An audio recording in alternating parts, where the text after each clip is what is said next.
The message arrived at dawn on Earth, cutting through the morning news broadcast like a knife through silk. Han-Woo Kim sat in his office overlooking the Pacific Ocean, watching the waves crash against the shore as he read the transmission. For the third time. The words hadn't changed, but their meaning seemed to grow heavier with each reading.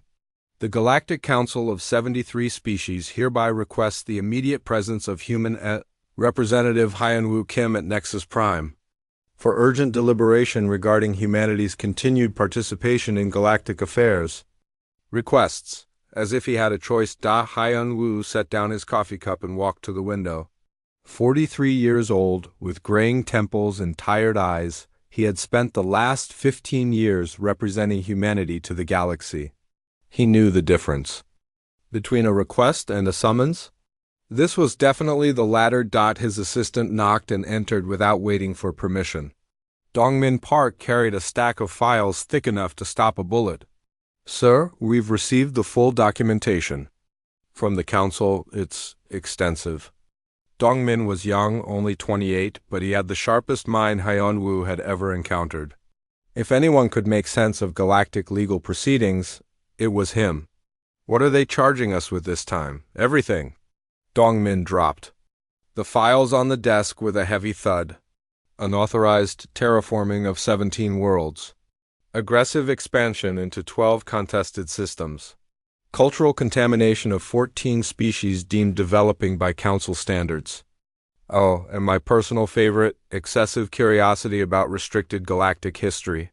Han-Woo picked up the top file and flipped through it. Photos of human colonies, reports on trade agreements, testimonies from various alien species. All of it painted humanity as some kind of galactic menace. Excessive curiosity? Apparently asking too many questions about why certain star charts are classified violates. Council Protocol 847B. Dongmin sat down heavily in the chair across from Han-Woo's desk. Sir, I've been studying galactic law for 6 years. Half of these charges are completely new. They created them specifically for us. The morning sun climbed higher, casting long shadows across the office. Han-Woo had seen this coming for months. The Council's attitude toward humanity had been cooling steadily since humans had started, helping younger species develop their technology. The Council preferred to keep things orderly, controlled, with themselves at the top of the hierarchy. Humans had a different approach. When they found a species struggling with fusion power, they shared their knowledge. When colonies faced famine, human agricultural experts taught them how to grow food in harsh conditions. When young civilizations asked questions about the universe, humans answered honestly instead of giving carefully edited versions of the truth. The Council called it interference. Humans called it being decent neighbors. How long do we have? Han-Woo asked. The hearing is scheduled for next week. We're expected to arrive within 3 standard days. Dongmin pulled out another file. Sir, I've been doing some research on previous cases like this. When the Council calls a species to account for disruptive behavior, it usually ends one of 2 ways. Let me guess, complete submission or exile. Complete submission or exile, Dongmin confirmed. And the species that chose submission, they're not the same anymore. The Kelvari used to be explorers and artists. Now they're mining coordinators. The Zenthurians were master engineers. Now they maintain council infrastructure and nothing else. Han-Woo walked back to the window. Down in the harbor, he could see human ships coming and going. Trade vessels, exploration craft, colony ships heading out to new worlds. In 50 years, humanity had spread across 47 star systems.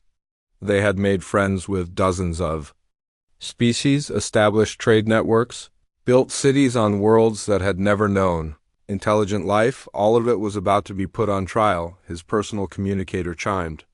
The caller ID showed Taeho Choi, Earth's military attached to the galactic community.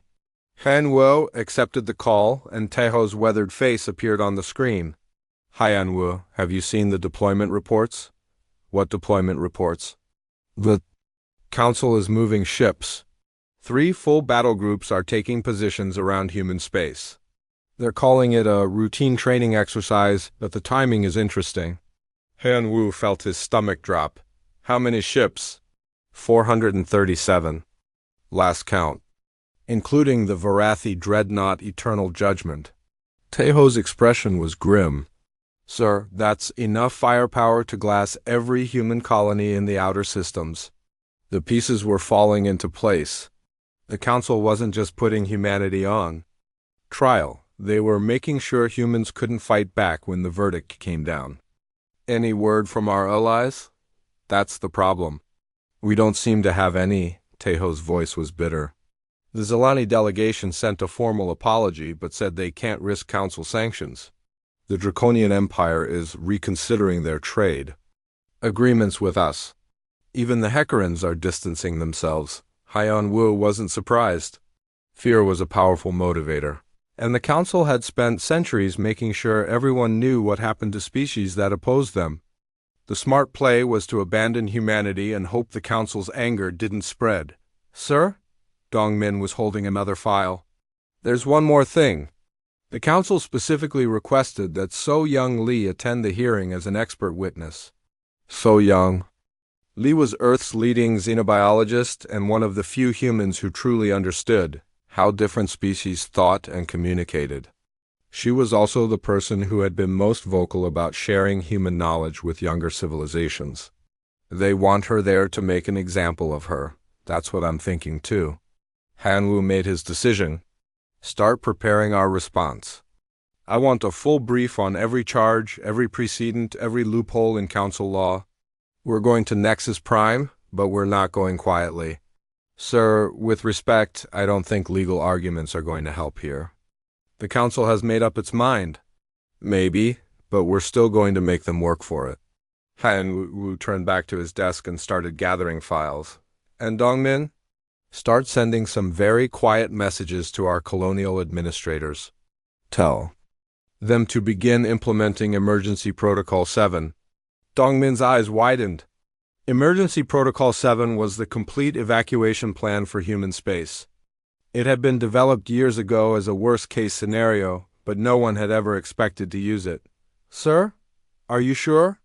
The Council is bringing 400 ships to our trial.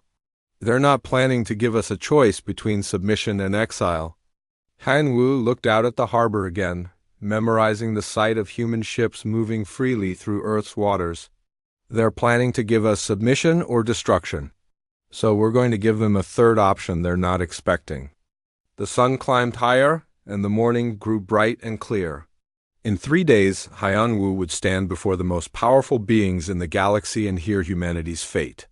But already in the back of his mind he was thinking about what would come after. The Council thought they held all the cards. They were about to learn how wrong they were. The Council chamber on Nexus Prime stretched out like a crystal cathedral, its walls rising hundreds of meters into the artificial sky. 73 different atmospheric processors hummed quietly, maintaining the precise environmental conditions needed for each species represented.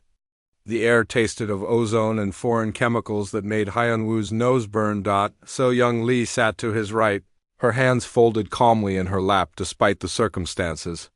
At 35, she had already revolutionized humanity's understanding of alien biology and had personally made contact with 12 previously unknown species.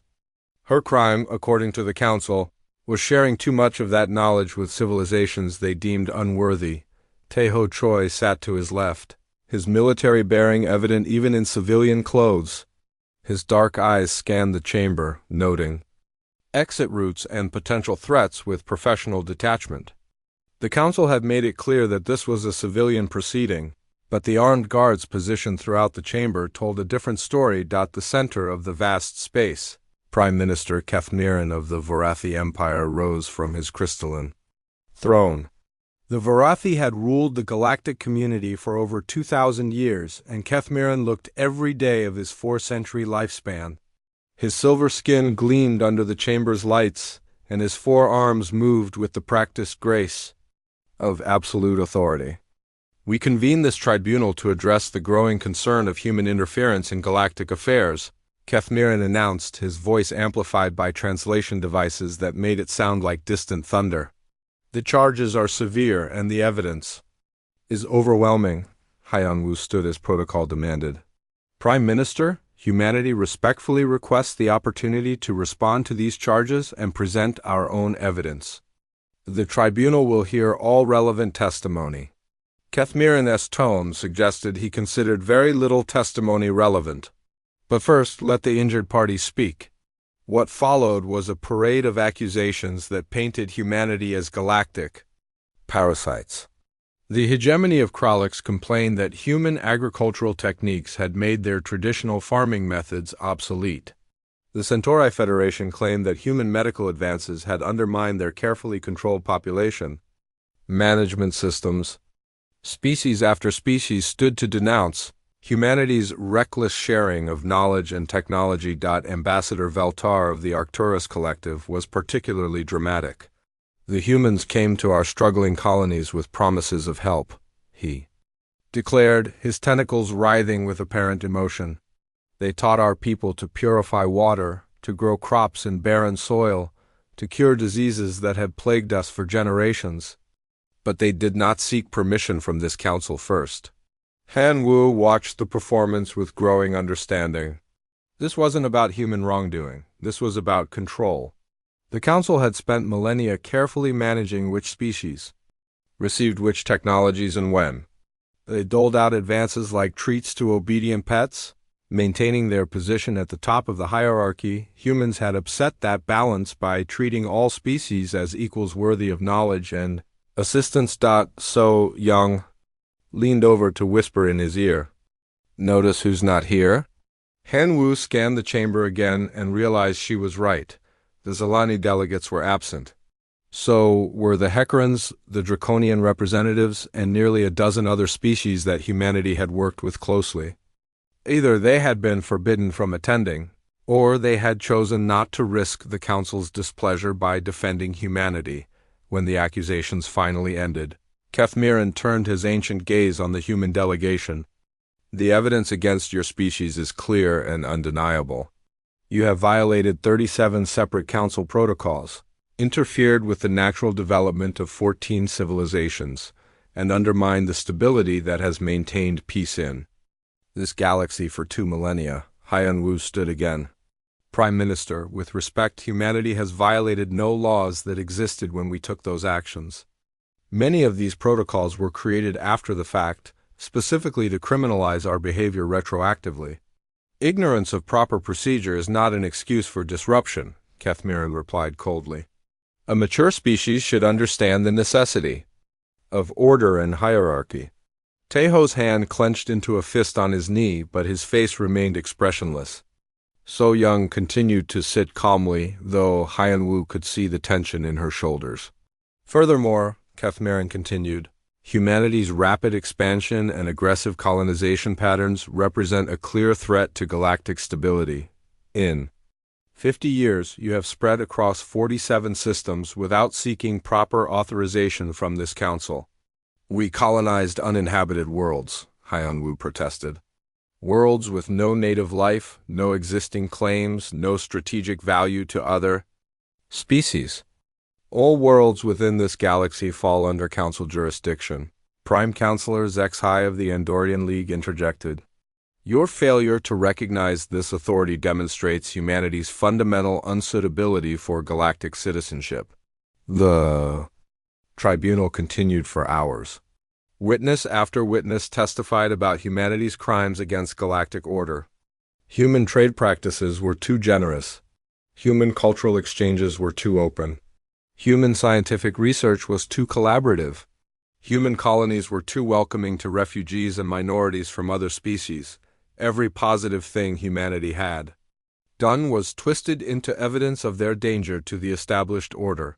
When So Young was finally called to testify, she stood with quiet dignity. "Honorable counselors, I have spent my career studying the incredible diversity of life in this galaxy. I have seen species with radically different biologies work together to solve problems none could handle alone. I have watched civilizations flourish when they share knowledge freely and support each other's growth. And this justifies violating council protocols?" Kethmiran demanded. "I believe helping others is never a violation of any law worth following," So Young replied simply. When we found the Kelvari dying from a plague their immune systems couldn't handle, we didn't stop to ask permission before sharing our medical knowledge. When Zeleni colonies were starving because their traditional crops failed on new worlds, we didn't wait for council approval before teaching them hydroponics. And you see nothing wrong with this approach? So Young looked directly at the Prime Minister. I see nothing wrong with treating other species as equals deserving of help and respect rather than subjects requiring permission to survive. The chamber fell silent. In the careful, hierarchical world of galactic politics, such direct challenges to authority were simply not spoken aloud. Kethmiran's silver skin darkened with what Han-Wu had learned to recognize as anger. The tribunal has heard enough.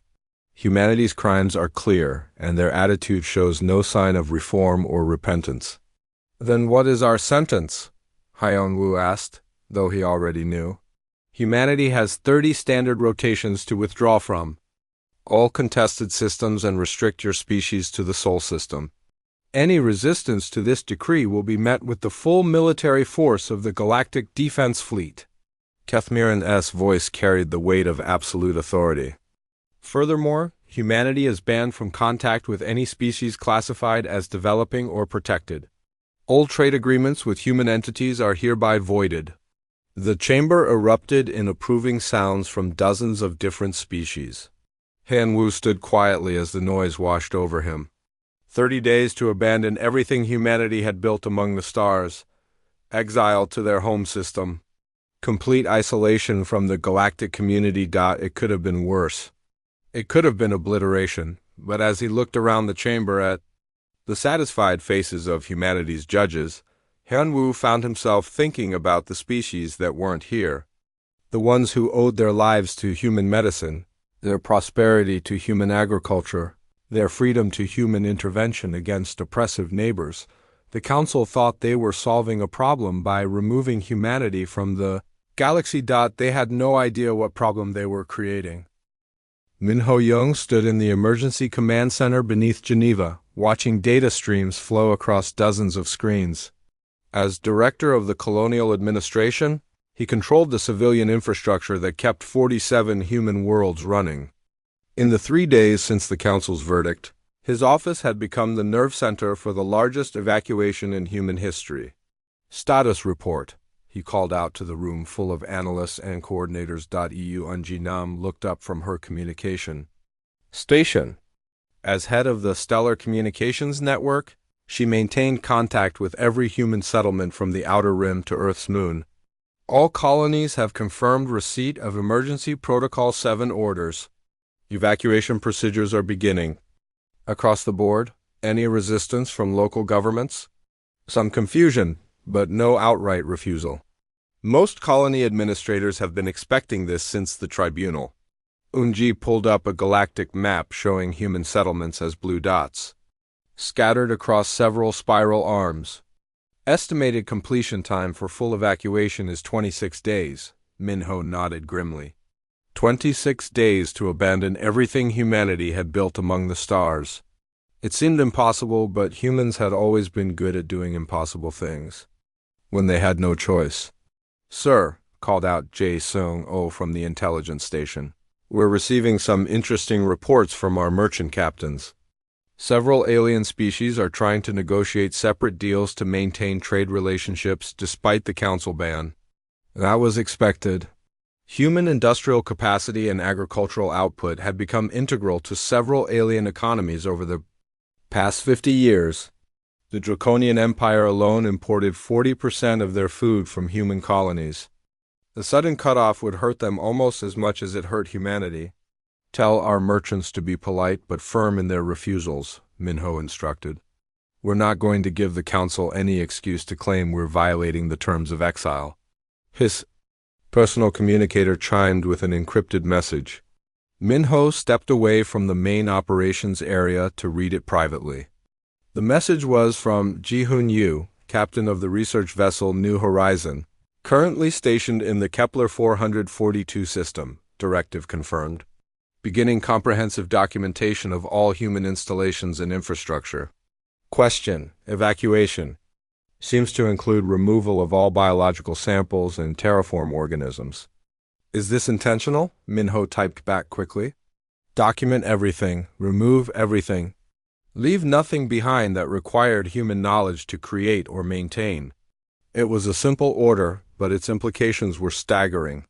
Human colonies didn't just consist of buildings and people. They were complete ecosystems, carefully designed to transform dead worlds into living ones. Every bacterial culture, every modified plant species, every atmospheric processor had been developed through decades of human research and engineering. The Council had ordered humanity to leave.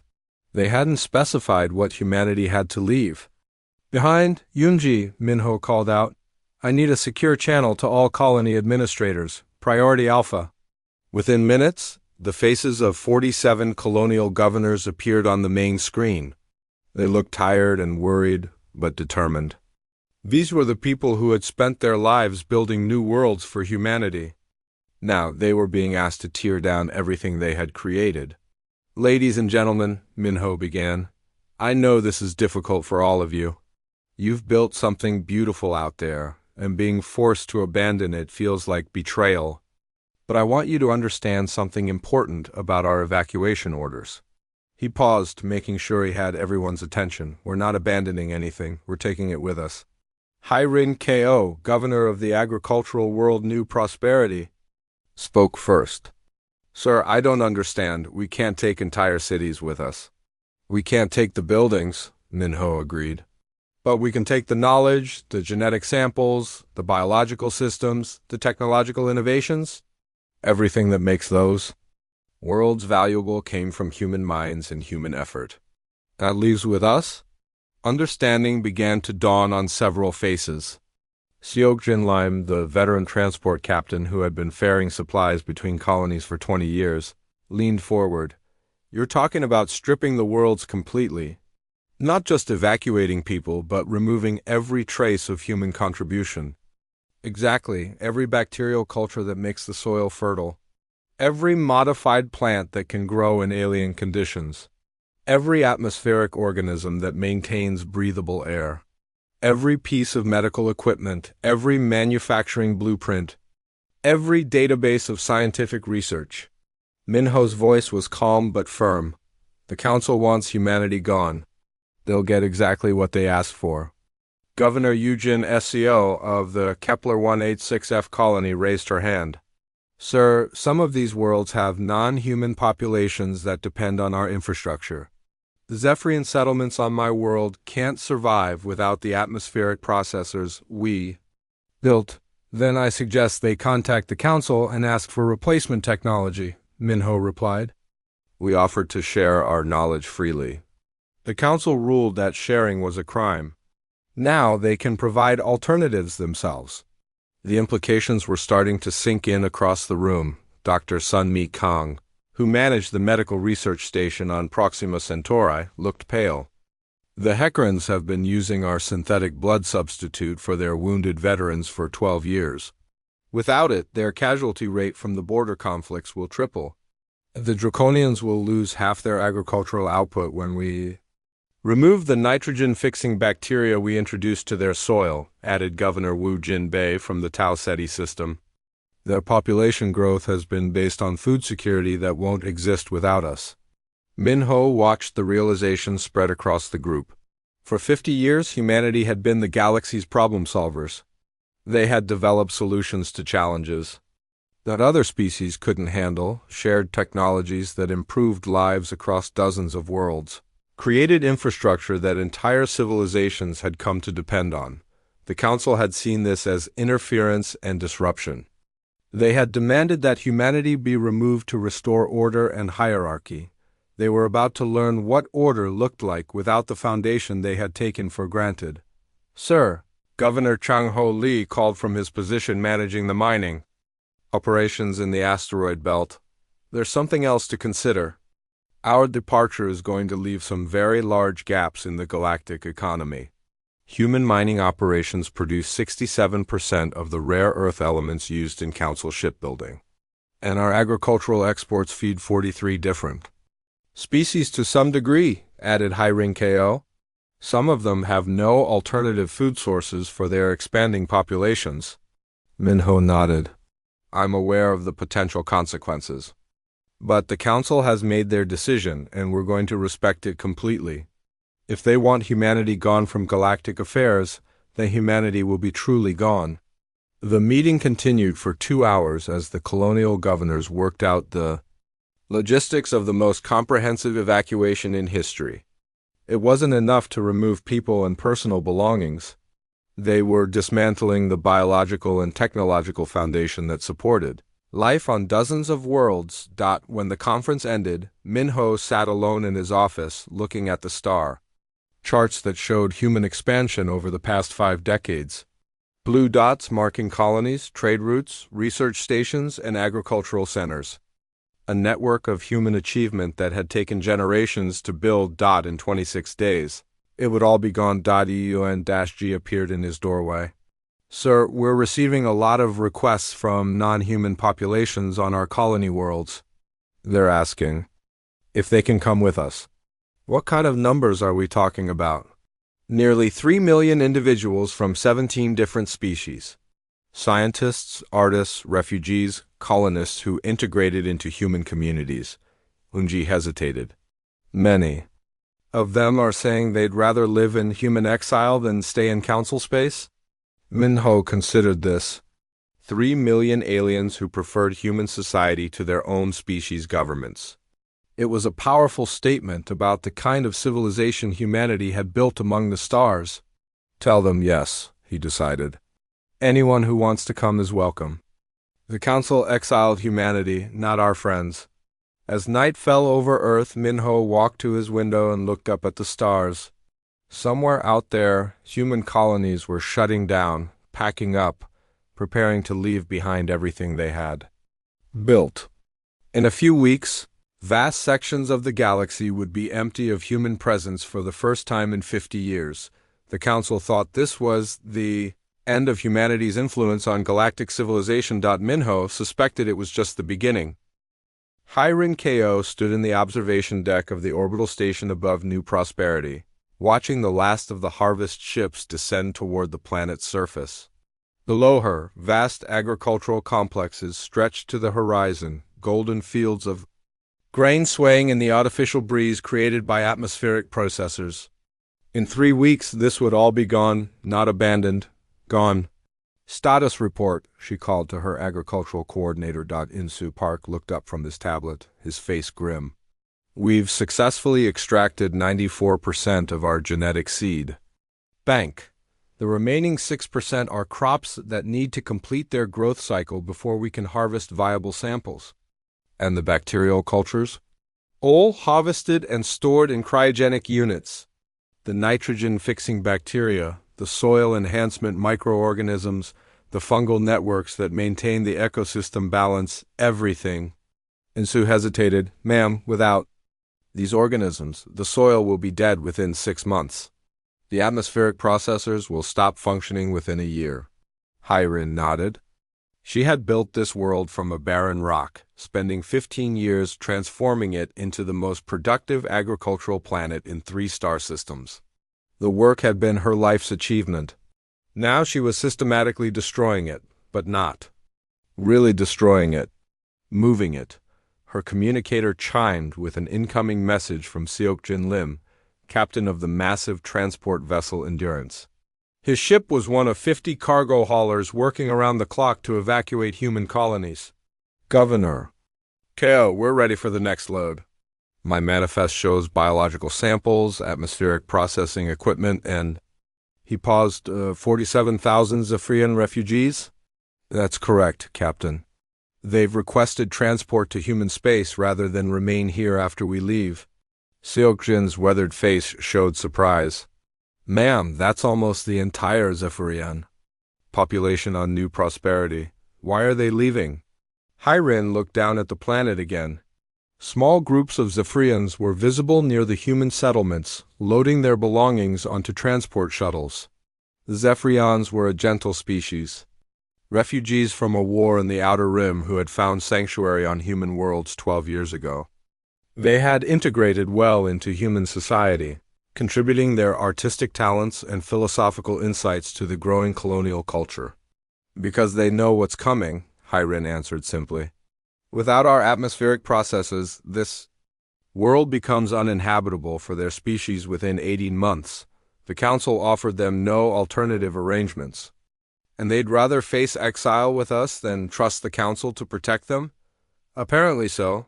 Seokjin was quiet for a moment.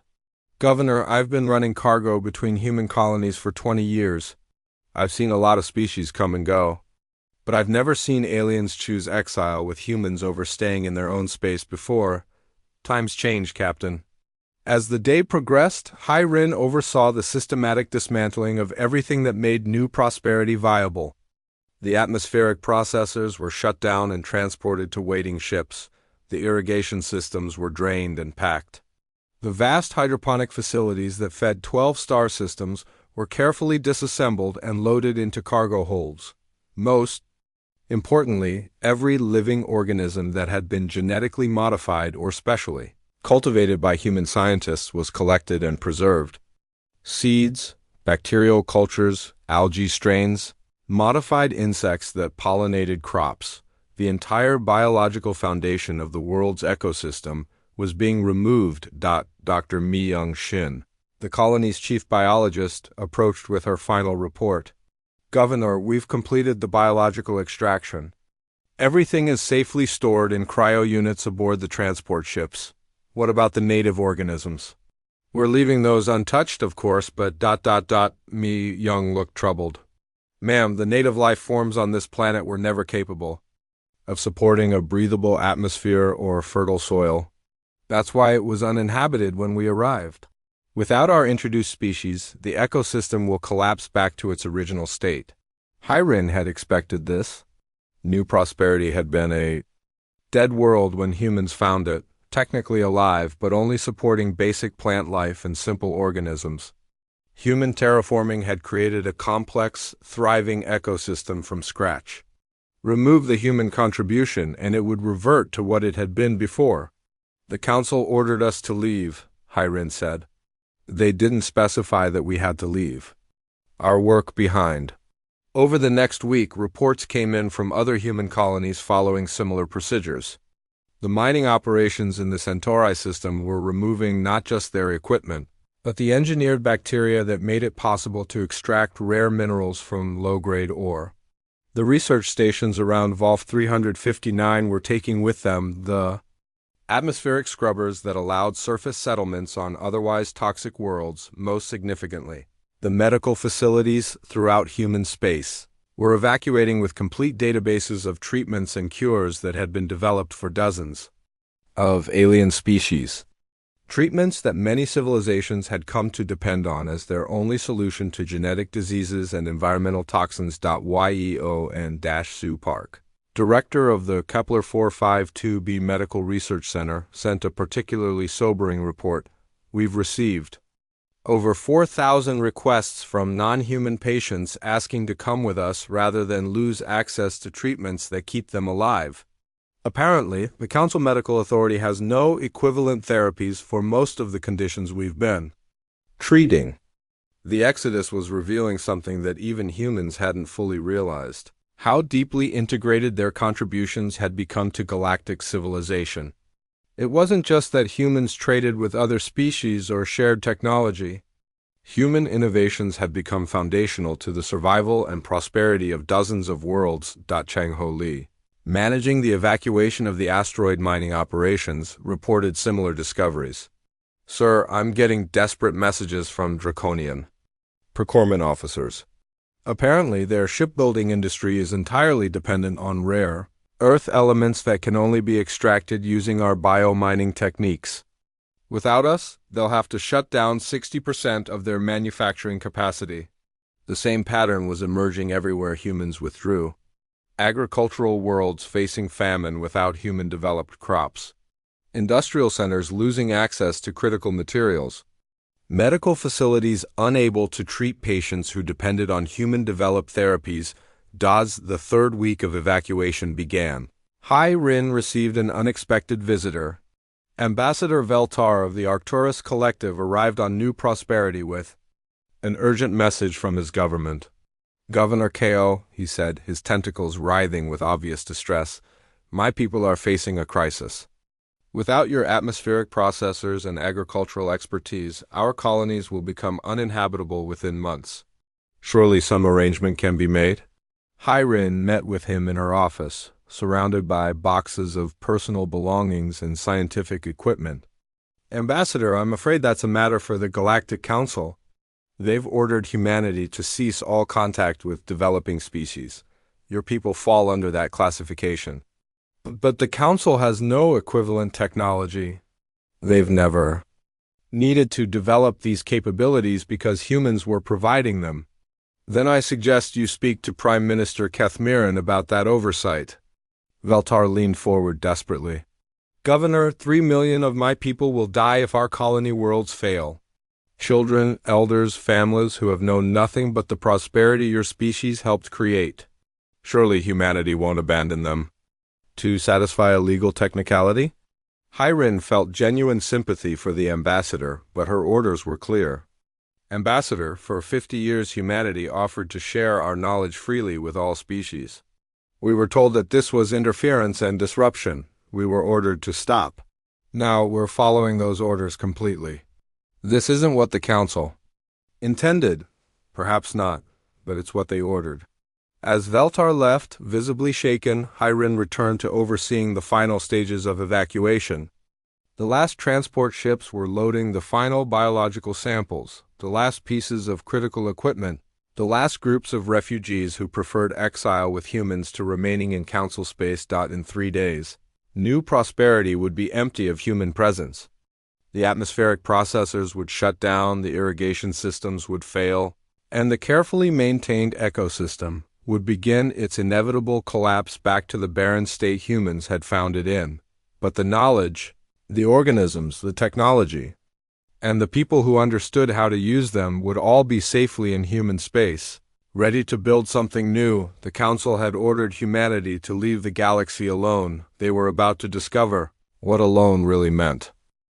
Jae-Sung-Oh floated in the observation bubble of the hidden monitoring station, watching data streams flow across holographic displays. The station was technically in neutral space, positioned at the gravitational balance point between 3 star systems where no single government claimed jurisdiction. From here, he could monitor galactic communications without violating the terms of humanity's exile. 3 months had passed since the last human transport ships had crossed into Sol system space. 3 months since the galaxy had gotten exactly what the Council had demanded, a complete absence of human interference in galactic affairs. The first distress signals had started 2 weeks ago. Sir, called Eugene SEO from the communications station, we're receiving another emergency broadcast from the Kepler 442 system. The atmospheric processors have failed completely. Jae-Sung pulled up the system data on his display. Kepler 442b had been one of humanity's most successful terraforming projects, transformed from a toxic wasteland into a garden world that supported 3 million inhabitants from 4 different species.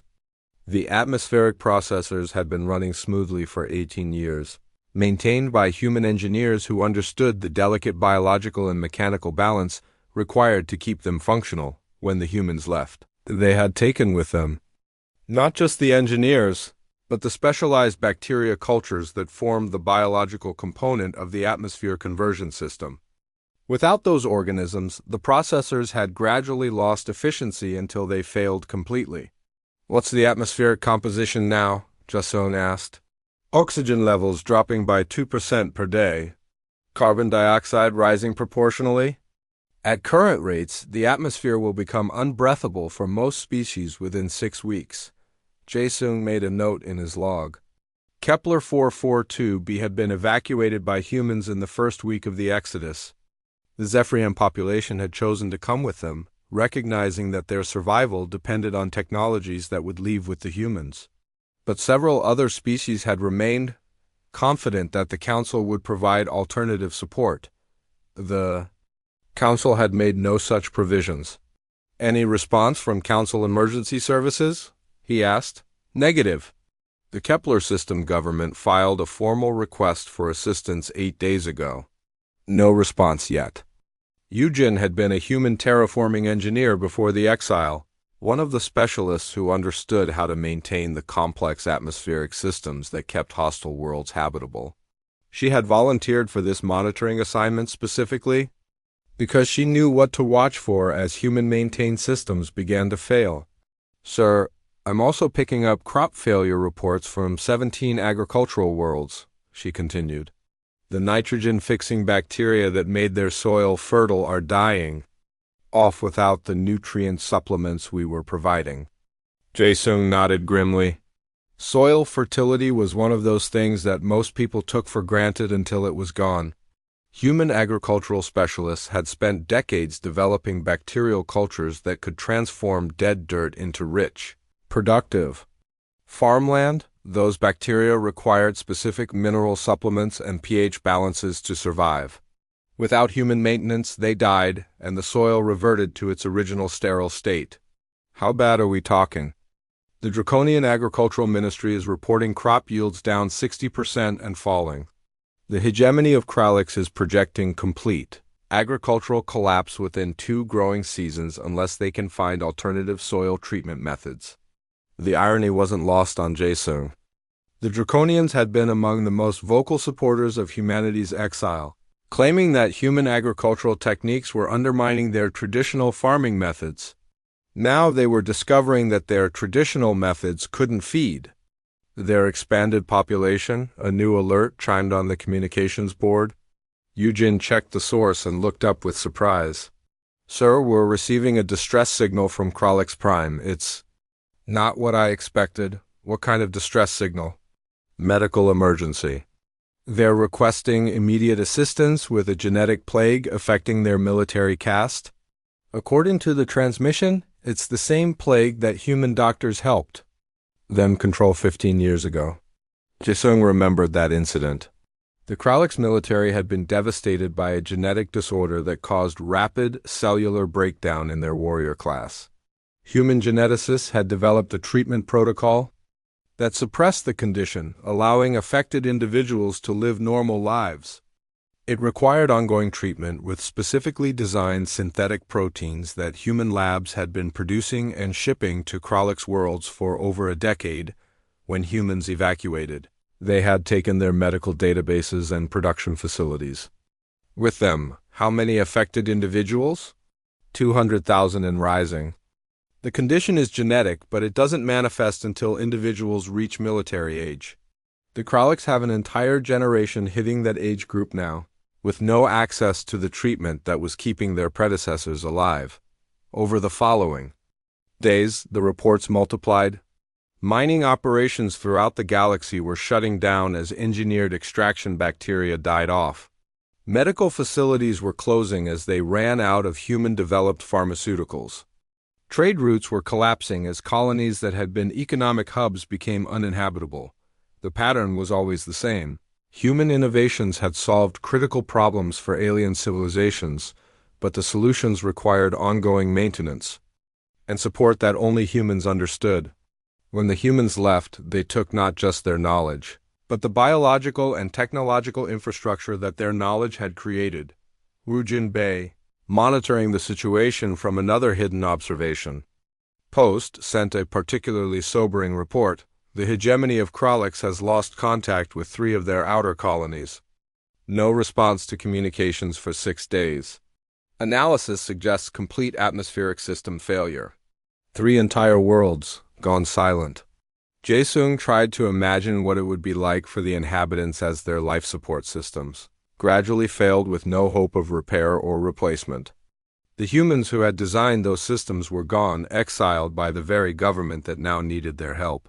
Sir, Eugen called from her station, I'm detecting increased military communications from Council space. It looks like they're mobilizing. Response fleets to evacuate failing colonies. How many ships?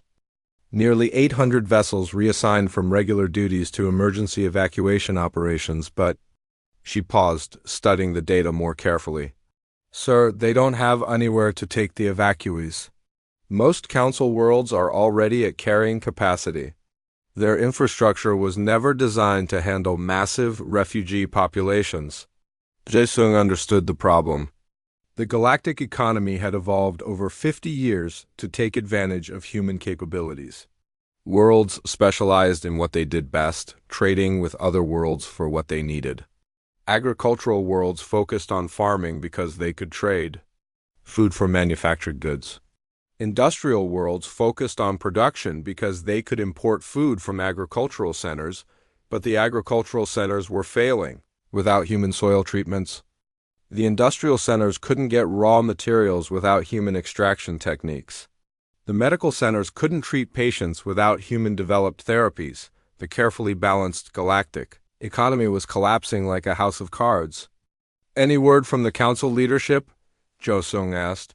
Prime Minister Kethmiran issued a statement yesterday calling the current situation temporary adjustment challenges and assuring the galactic community that alternative solutions are being developed.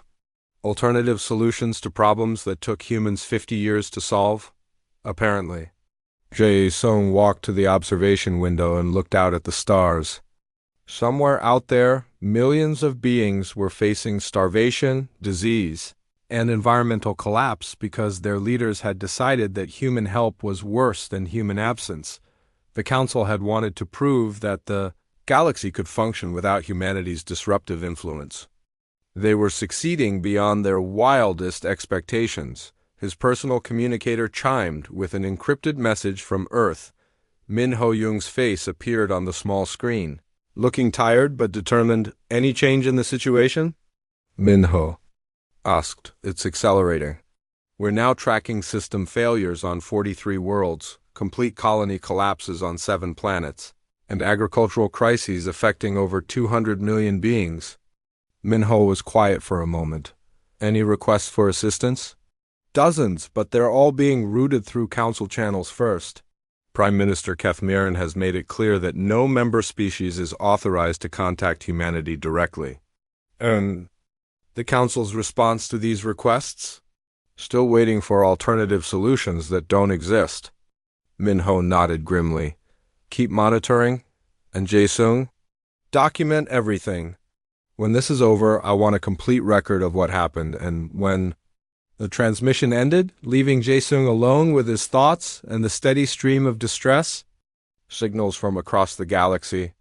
The Council had ordered humanity's exile to restore order and stability. Instead, they were witnessing the slow-motion collapse of everything they had taken for granted. The emergency session of the Galactic Council convened in chaos. Prime Minister Kethmiran's usually pristine silver skin had taken on a darker hue that indicated high stress levels among his species. Around the vast chamber, representatives from 73 species argued, pleaded, and demanded action as their civilizations faced unprecedented crises. Sun Mikong watched the proceedings from her secure observation post on Mars, the transmission delayed by several light minutes, but crystal clear thanks to quantum communication relays. As humanity's former trade representative, she understood better than most how interconnected the galactic economy had become. Now she was witnessing its systematic collapse in real time. "Order!" Kethmiran's voice boomed through the chambers. "Translation systems. This council will address each crisis systematically and develop appropriate solutions." Ambassador Veltar of the Arcturus Collective rose from his delegation's position. "Systematic solutions? Prime Minister, my people are dying. 3 of our colony worlds have become uninhabitable. Our atmospheric processes have failed, and we have no means of repairing them. The Council's Technical Advisory Committee is reviewing alternative atmospheric management technologies," Kethmiran replied with forced calm. "Alternative technologies that don't exist." Veltar's tentacles writhed in agitation. "The humans developed those systems over decades of research. You can't replace 50 years of innovation with a committee review." High Councilor Zexhayov. The Andorian League stood to address the chamber. "The Arcturus Collective's crisis is regrettable, but it was caused by their excessive dependence on human technology. This validates the Council's decision to remove humanity's disruptive influence." Sunmi almost laughed at the circular logic. The galactic community was collapsing precisely because they had become dependent on human innovations, so therefore, removing humans had been the right decision. It was like burning down your house to solve a termite problem and then claiming the fire-proofed. Termites were dangerous. General Vexmore of the Kralix hegemony approached the speaker's podium with obvious difficulty. The proud warrior moved slowly, his breathing labored, visible signs of the genetic condition that human treatments had been suppressing for 15 years. Honorable Council, he began, his voice weaker than Sunmi remembered, the hegemony faces a medical crisis that threatens our entire military caste. 200,000 of our warriors are dying from a genetic plague that human doctors had successfully controlled. We require immediate access to the treatment protocols. The humans took their medical databases when they left, Kethmiran stated. Our own medical authorities are working to develop alternative treatments. With respect, Prime Minister, our people don't have time for research and development. We need those treatments now, or we will lose an entire generation of our military leadership. Sunmi pulled up her intelligence reports on the Kralix situation. The genetic condition was particularly cruel. It lay dormant until individuals reached physical maturity, then caused rapid cellular breakdown. Human geneticists had identified the specific protein deficiency that triggered the condition and developed synthetic supplements that prevented the breakdown entirely. But creating those supplements required precise knowledge of Kralix biochemistry and access to specialized production facilities. Both the knowledge and the facilities were now in human-controlled space. Forbidden by the Council's own exile orders, Wu Jinbei's face appeared on Sunmi's communication screen from his monitoring station in the outer system. Sunmi, are you watching the agricultural reports? Hard to miss them. How bad is it really? Worse than the public announcements are admitting. I'm monitoring private communications between agricultural coordinators. The Draconian Empire is projecting complete food system collapse within 8 months. The Centauri Federation has already begun emergency rationing. Sunmi pulled up the agricultural data on her secondary display. The numbers were staggering. Human-developed soil treatments had increased agricultural productivity across the galaxy by an average of 340% over the past 50 years. Worlds that had struggled to feed their populations had become major food exporters. Colonial expansion had been possible because new worlds could be made productive quickly using human techniques. Now, as the biological components of those systems died off, entire agricultural sectors were reverting to pre-human productivity levels. Worlds that supported 10 million people with human-enhanced agriculture could barely feed 3 million without it. Any movement from the Council on emergency food aid? Sunmi asked. They're trying, but the logistics are impossible. The major food-producing worlds were all using human agricultural techniques. There isn't enough surplus production left to feed the failing colonies. The debate in the Council chamber was growing more heated. Representative after representative stood to describe catastrophic failures in their home systems. Medical crises, agricultural collapses, industrial shutdowns, environmental disasters, all stemming from the sudden absence of human expertise and technology. Administrator Kolvash of the Mining Guild delivered a particularly sobering report. Honorable Council, 67% of our extraction operations have ceased production.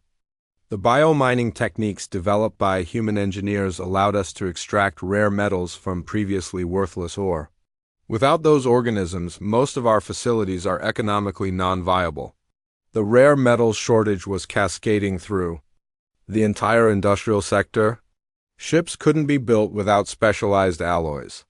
Communication systems required components that could no longer be manufactured. Even the Council's own defense fleet was beginning to experience equipment failures as replacement parts became unavailable. Kethmiran's attempt to maintain order was becoming increasingly desperate. The Council acknowledges these temporary challenges and is committed to developing sustainable solutions that do not require dependence on any single species. Temporary? The voice belonged to Ambassador Yilshin of the Draconian Empire, one of the most powerful military forces in the galaxy. Prime Minister, my government has been forced to implement emergency martial law to maintain order as food shortages spread. Our industrial capacity is down 70% due to raw material shortages. 3 of our border worlds have declared independence because they no longer receive support from the central government. Sunmi sat up straighter. The Draconian Empire was fragmenting. That had implications far beyond the current crisis. The Draconians had been the Council's primary military enforcers for over a century. If their government was losing control of its territory, the entire political structure of the galaxy could be at risk. Furthermore, Yoshan continued, we have received intelligence reports that several former human colonies are attempting to contact displaced populations, offering sanctuary in human space. This constitutes a direct violation of the exile terms. Kethmiran's skin darkened further. Explain. Refugees from failing worlds are somehow making contact with human vessels in neutral space. They're being offered transport to the Sol system and its associated colonies. We estimate that over 2 million beings have already been evacuated by human ships. This was news to Sunmi. She quickly opened a secure channel to Earth to verify the report. Min Ho Young's face appeared on her screen. Within minutes. Sunmi, I assume you're calling about the refugee situation? Is it true? Are we evacuating people from Council space? We're providing humanitarian assistance to anyone who requests it, Minho replied carefully. The Council exiled humanity? Not our friends? If beings want to leave Council space and join us in exile, that's their choice. How many are we talking about? Current count is just over 3 million individuals from 24 different species. Scientists, artists, families, entire communities that decided they'd rather face an uncertain future with humans than certain death in Council space. Sunmi realized the full implications of what was happening.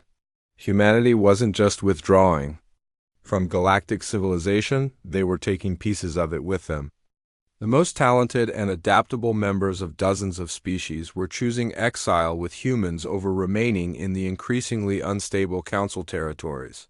Back in the Council chamber, the session was deteriorating into chaos. Representatives were shouting over each other, demanding immediate action that the Council simply couldn't provide. Decades of dependence on human innovation had left them unprepared to solve the problems that humans had been quietly handling for generations. Kethmiran finally called for recess, his authority barely maintaining order as the chamber emptied. Sunmi watched the defeated posture of beings who had confidently voted for humanity's exile. Just 6 months earlier, a priority message appeared on her communication board. It was from Jae-sung-oh, monitoring from the neutral zone. Sunmi, you need to see this. I'm detecting massive ship movements in Council space. It looks like they're mobilizing everything they have left for some kind of major operation. Military action? Unknown.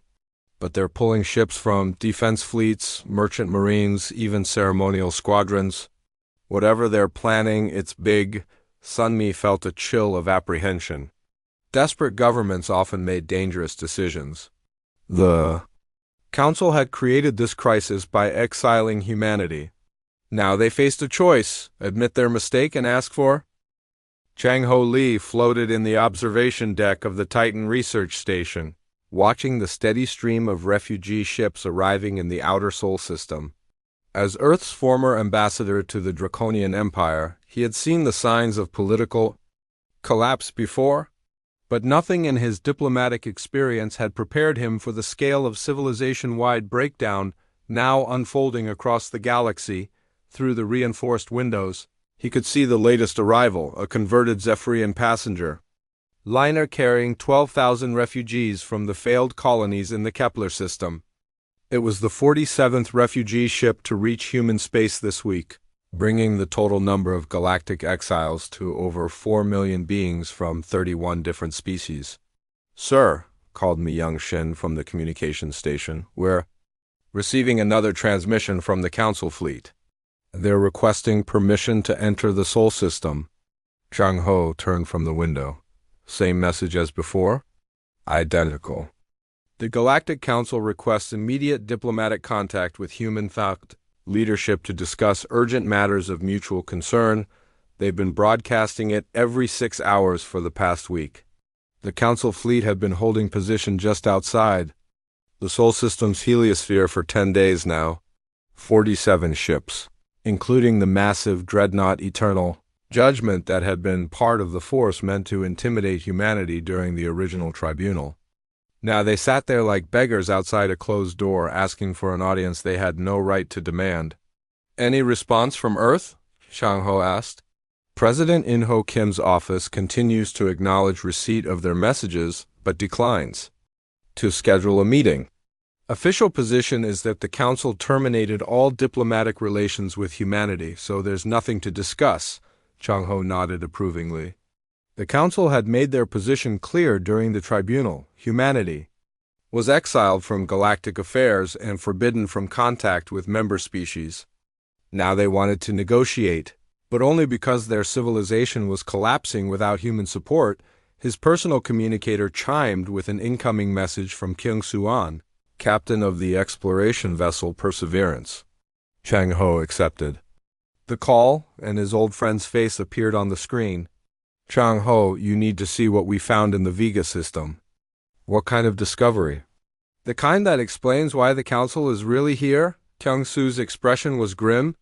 "We've been conducting reconnaissance flights beyond human space, documenting the situation in abandoned systems. Vega 3 was one of the major industrial centers, population 43 million across 7 species. Was? The planet is completely dead. Not just abandoned, dead. The atmosphere has reverted to toxic levels, the water supplies are contaminated, and there are no life signs anywhere on the surface." Chang-Ho felt his stomach clench. "How long since the humans evacuated?" 8 months. Chang-Ho, 43 million beings lived on that world. The human evacuation records show that less than 2 million left with us.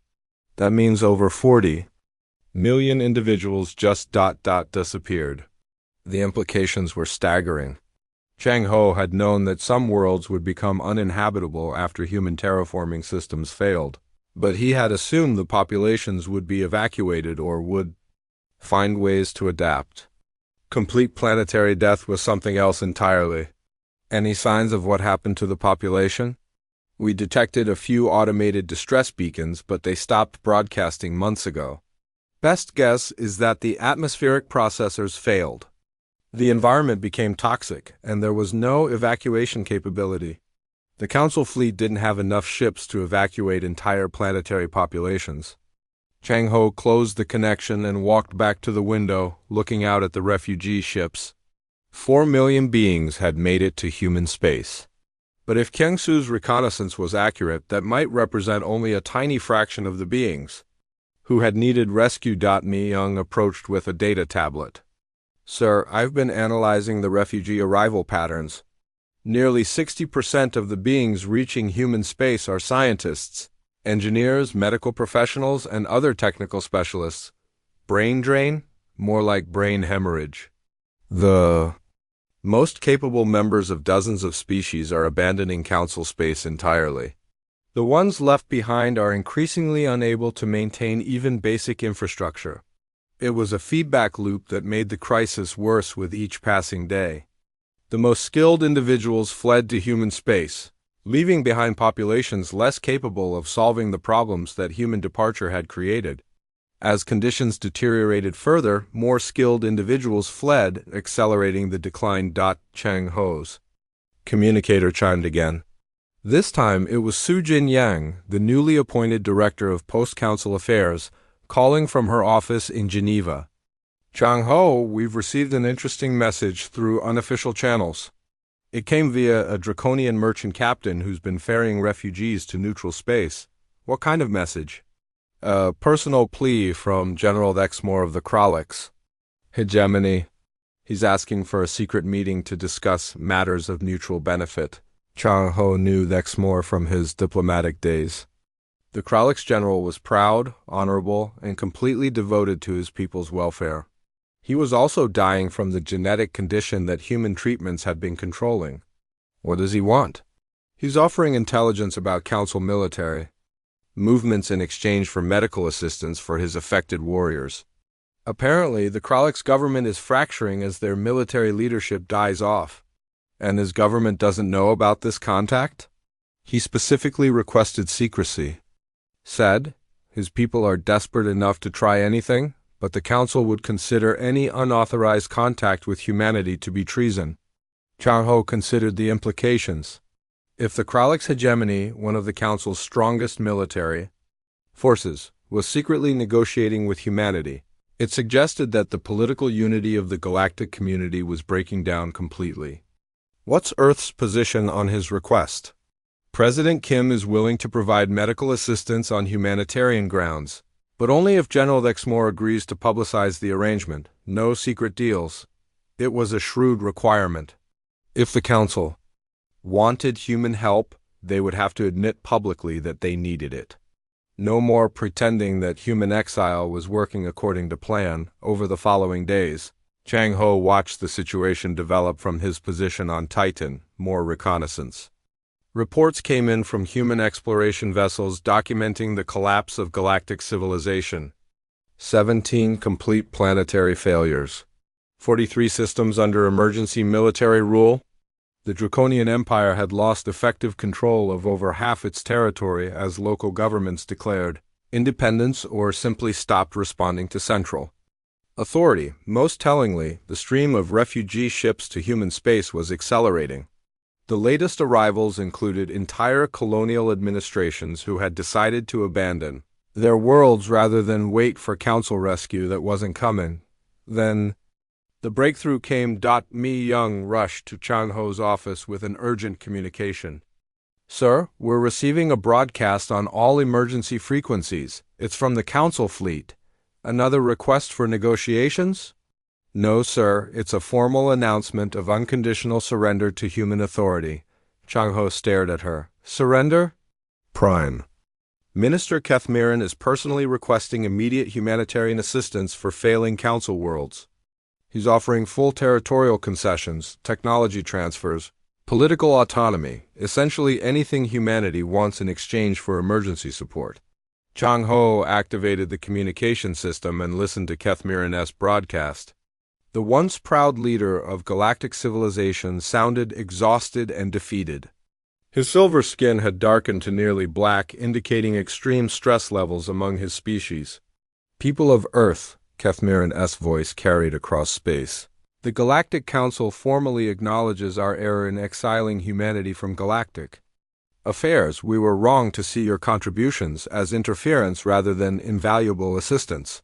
We humbly request immediate aid for the failing worlds and dying populations that our pride has condemned. The broadcast continued for nearly an hour, detailing the scope of the crisis and offering increasingly desperate concessions in exchange for human help. Complete autonomy for human colonies, permanent seats on the council leadership, access to all galactic territories and resources, the authority to intervene in any situation where human expertise could prevent suffering. When it ended, Chang Ho sat in silence, contemplating the magnitude of what had just occurred. 6 months ago, the council had exiled humanity as a disruptive threat to galactic order. Now they were offering to make humans the de facto rulers of galactic civilization in exchange for salvation from the chaos they had created. But the most significant aspect of Kethmiran's surrender wasn't what he offered, it was what he couldn't offer. He couldn't promise to restore the dead worlds, bring back the lost populations, or undo the cascade of failures that had destroyed so much of what had taken centuries to build. The galaxy that humanity might choose to save would be a very different place from the one they had been exiled from, and Chang Ho suspected that was exactly what Earth's leadership had been counting on. 1 year after the Council's surrender, Kyung-Soo stood on the bridge of the exploration vessel Perseverance as it approached what had once been the thriving industrial world of Centauri 7. The planet hung in space like a gray marble, its once blue atmosphere now a toxic mixture of industrial pollutants and failed terraforming gases. Life signs? He asked his science officer. Negative, Captain. No organized settlements, no active infrastructure, no communication signals. Lieutenant Daeho Kim studied his sensor readings with the professional detachment that came from surveying. Too many dead worlds. Automated systems show atmospheric toxicity at lethal levels for all known species. Kyung-soo nodded grimly. Centauri 7 was the 23rd dead world they had surveyed in the past 6 months. Each one told the same story: complex civilizations that had collapsed when the human-maintained systems that supported them failed. The populations had either fled to human space as refugees, died in place, or simply vanished when their governments could no longer maintain basic life support. Any signs of recent activity? Some scattered emergency shelters, but they've been abandoned for months. It looks like the last survivors were evacuated about 8 months ago. 8 months ago would have been just after the Council's surrender, when human rescue fleets had begun reaching the most remote failing colonies. But by then, it was too late for most of the population. 43 million beings had lived on Centauri 7 when the humans were exiled. Less than 6 million had survived long enough to be rescued. Kyung-soo walked to the observation window and looked down at the dead world. Before the exile, Centauri 7 had been a model of interspecies cooperation, with humans, draconians, zephyrians, and a dozen other species working together to build one of the galaxy's most productive manufacturing centers. Now it was a monument to the price of pride and prejudice. His communicator chimed with an incoming message from Earth. Sujin Yang's face appeared on the screen, calling from her office in the newly expanded Department of Galactic Affairs. Captain An, how's the survey mission progressing? 23 dead worlds, 47 partially collapsed systems, and 12 completely abandoned star sectors, Kyung-soo reported. The scope of the collapse is even worse than our initial estimates. Any functioning council government installations? Few isolated outposts, but nothing like the organized administration that existed before the exile. Most local governments either declared independence, joined refugee migrations to human space, or simply ceased to exist when their populations fled. Sujin nodded. As Director of Post-Council Affairs, she was responsible for managing humanity's relationship with what remained of galactic civilization. It was a complex job, since what remained changed almost daily as more systems requested incorporation into the expanding human sphere of influence. Captain, we've received another batch of incorporation requests. 17 systems have formally petitioned to join the human commonwealth rather than attempt to rebuild independent governments. The human commonwealth was the new political structure that had emerged from the chaos of the council's collapse. Rather than trying to recreate the rigid hierarchy that had failed so spectacularly, humanity had established a loose federation that welcomed any species or system that wanted to join. The only requirements were respect for individual rights, commitment to mutual aid, and agreement to share knowledge freely rather than hoarding it for political advantage. So far, 63 star systems had joined voluntarily, not because they were conquered or coerced, but because they had seen what happened to civilizations that depended on others for their survival and wanted to be part of something more resilient. Any word from the remaining council territories? Kyung-soo asked. Prime Minister Kethmiran's provisional government controls about 30 systems now, down from the original 247. They're stable, but only because we're providing ongoing technical support for their critical infrastructure. Kyung-soo found it ironic that the council government's survival now depended entirely on the continuous assistance of the species they had exiled for being too helpful. Human engineers maintained their atmospheric processors, human doctors treated their medical crises, and human agricultural experts prevented famines that would have killed millions. The difference was that now the help came with conditions. No. More classified technologies that only certain species were allowed to access. No more hierarchical restrictions on which civilizations could develop which capabilities. No more political games that put pride above the welfare of entire populations. Captain, his communications officer called from across the bridge, we're receiving a transmission from the surface of Centauri 7. Kyung-soo looked up in surprise. I thought there were no life signs. The signal is coming from an automated research station in the northern hemisphere. It's been broadcasting for the past 3 hours. What kind of research station? According to the transmission header, it's a joint xenobiology facility operated by human and draconian scientists. The message is requesting immediate extraction for critical research data. Kyung-soo felt a spark of hope. If there was still functioning human technology on the surface, it might contain genetic samples or research data that could help restore some of what had been lost. Take us down for a closer look. The Perseverance descended through the toxic atmosphere to find the research station intact beneath its protective dome. The facility had been designed to operate independently for extended periods, its fusion reactor and atmospheric recyclers allowing it to survive even planetary environmental collapse. Dr. Jun-ho Yoon, the ship's xenobiologist, led the away team that investigated the station. When he returned 6 hours later, he carried data storage units that contained 15 years of collaborative research between human and draconian scientists. "Captain, this is incredible," Jun-ho reported. They were working on ecological restoration techniques, ways to rebuild damaged ecosystems using modified organisms and targeted terraforming. If this research had been completed before the exile, some of these dead worlds might have been salvageable. Kyung-soo studied the data summaries Jun-ho had prepared.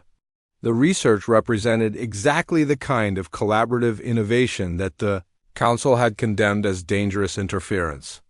Human creativity combined with draconian systematic analysis, producing solutions that neither species could have developed alone. It was also a perfect example of what had been lost when the Council chose isolation over cooperation over the following months. As the Perseverance continued its survey mission, Kyung-soo saw the pattern repeated throughout the galaxy. The worlds that had embraced human partnership and knowledge sharing had been the most productive and prosperous. They had also been the most vulnerable when that partnership was suddenly severed, but he also saw signs of hope. In systems that had joined the human commonwealth, rebuilding was already underway. Refugee populations were establishing new colonies using techniques that combined the best knowledge from dozens of species. Research stations were developing innovations that no single civilization could have imagined alone. The galaxy was being reborn, but as something fundamentally different from what had come before. A year and a half after beginning his survey mission, Kyung-soo returned to Earth to deliver his final report. He stood before a joint session of the Commonwealth Council, addressing representatives from 47 different species, who now worked together as equals rather than in the rigid hierarchy the old council had maintained. "Honorable representatives," he began, "I have completed the comprehensive survey of former council territories. The scope of the collapse was greater than anyone anticipated, but so is the scope of the recovery." He activated the holographic display that showed the galaxy as it existed now. Blue areas marked the human Commonwealth territories where stable, cooperative governments maintained thriving civilizations. Gray areas showed the dead or abandoned systems that might eventually be reclaimed.